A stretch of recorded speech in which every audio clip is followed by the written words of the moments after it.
Ngayon po, meron po tayong sapat na supply, ano. After po nung New Year, after po nung holidays, Mm. malaki na po ang ibinaba ng presyo ng itlog sa farm gate price. So, siguro depende po sa size, meron na po sigurong piso ang ibinaba sa presyo sa farm gate price. Compared po ito sa last year, ngayon po mas mababa ang demand. Last year po kasi masasabi natin mas mataas pa rin ang demand nung January nung 2025. Um, Maybe because meron tayong pinaghahandaan na na election last year, no, Mm. marami pang mga pakain at mga gatherings even after noong December. Pero ngayon po medyo mas malaki po yung binaba na ng demand after po noong holiday season. Okay. Pero pagdating po sa presyo, Sir Francis, ay sa ngayon, nananatili naman po ba na okay or stable po ang presyo po? Mula po nung December, no, example po yung medium size egg, nung Mm. December po kasi nasa ano po yan, 7 pesos to 7.20 sa farm gate price. Ngayon po naglalaro na po sa 6 pesos to 6.80. Depende po sa area at depende rin po sa laki ng operation ng farm. Okay. And how about po dito, Sir Francis, sa ngayon? Kasi eto po, ano, nung pagpasok po ng Enero, nag-transition po tayo sa bahagya or eto po, ano, paglamig po ng panahon. Sa ngayon po ba may epekto po ito sa produksyon ng mga itlog po, sir? Tama kayo, may epekto, malaki po ang epekto nito sa ating alagang manok, no. Mas maginhawa sila ngayon, mas komportable. Kadalasan mas lumalakas sila kumain at mas lumalaki po, dumadami yung mga bigger sized eggs, no. Ito po ay kabaliktaraan nung summer season pagka mainit na humihina sila kumakain. Ngayon po mas maganda po ang kanilang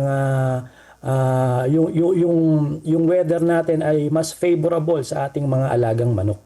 Mm. Okay po. So, nangangahulugan ito, Sir Francis, ano, na mas magandang production po ng mga itlog sa mga susunod pong months or mga buwan po.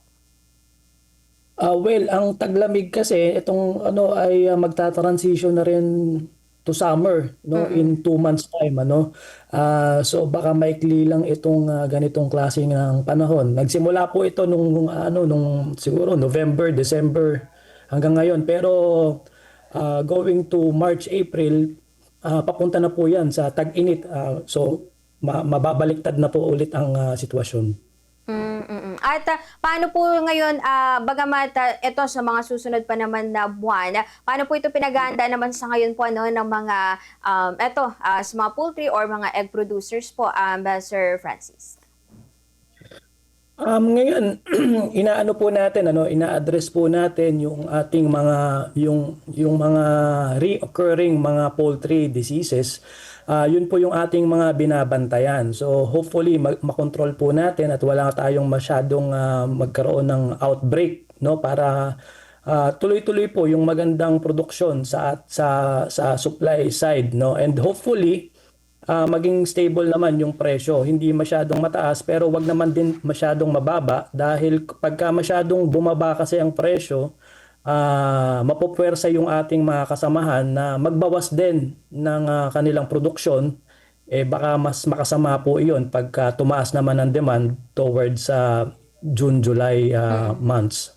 Okay po. So, ibig sabihin din po sa ngayon, Sir Francis, ay wala naman pong mga umiiral po na pagkakasakit po, ano, sa mga alagang manok or sa ito po na maaaring makaapekto sa egg production po.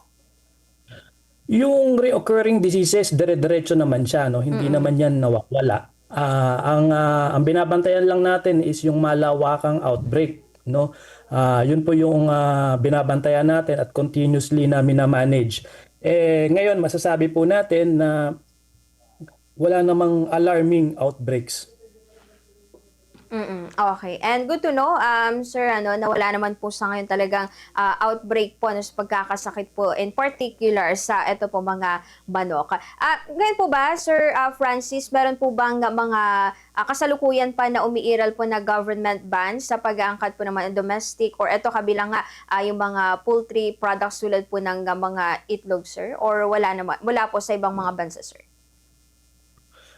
Ngayon, yung mga, hindi ko lang kabisado kung ano na yung mga latest updates regarding doon sa mga ibang bansa, no? Sa ibang bansa. Pero sa atin ngayon, wala naman kasi tayong importation ng ng fresh eggs. No? Meron tayo ng mga processed eggs, pero regarding po sa importation, wala tayong masyadong hindi po masyadong attractive ang itlog kasi yung mahirap yung handling no, tsaka yung storage ng fresh eggs medyo mahirap. So hindi natin wala tayong masyadong na-encounter na importation ng itlog dito sa ating bansa. Okay po. So, sa kasalukuyan po, noong 2025, sa base po sa inyong assessment siguro po sa Philippine Egg Board Association po, Sir Francis, kamusta po yung kabuuan po ng industriya po ng itlog noong 2025?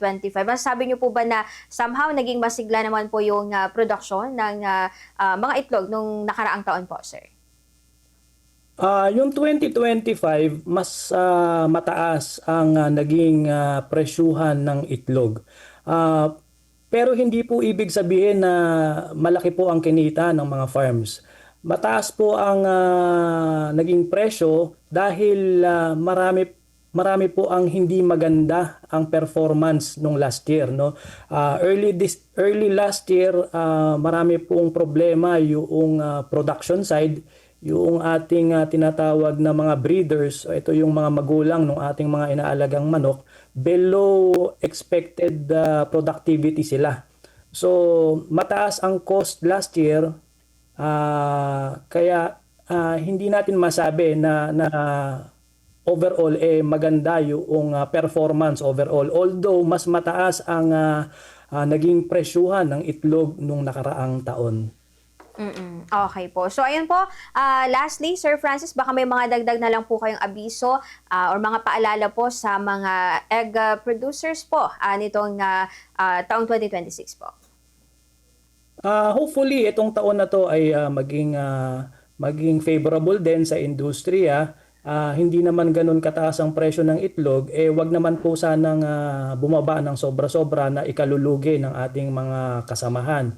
And hopefully wala po tayong maging mga outbreaks na sakit, specifically yung bird flu.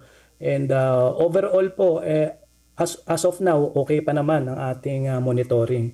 And ang itlog po syempre nananatili pa rin yan na pinakamurang pinagkukuhanan natin ng protina kumpara sa mga alternative source of protein katulad ng mga karne at isda. So mura pa rin ang itlog in terms of per kilo comparison. So an egg a day is okay po, basta healthy po tayo, kahit 2 itlog okay po sa isang araw. Okay po. So ayun, maraming salamat Sir Francis sa oras po ninyo at sa mga update na mula po sa Philippine Egg Board Association. Magandang gabi po, sir.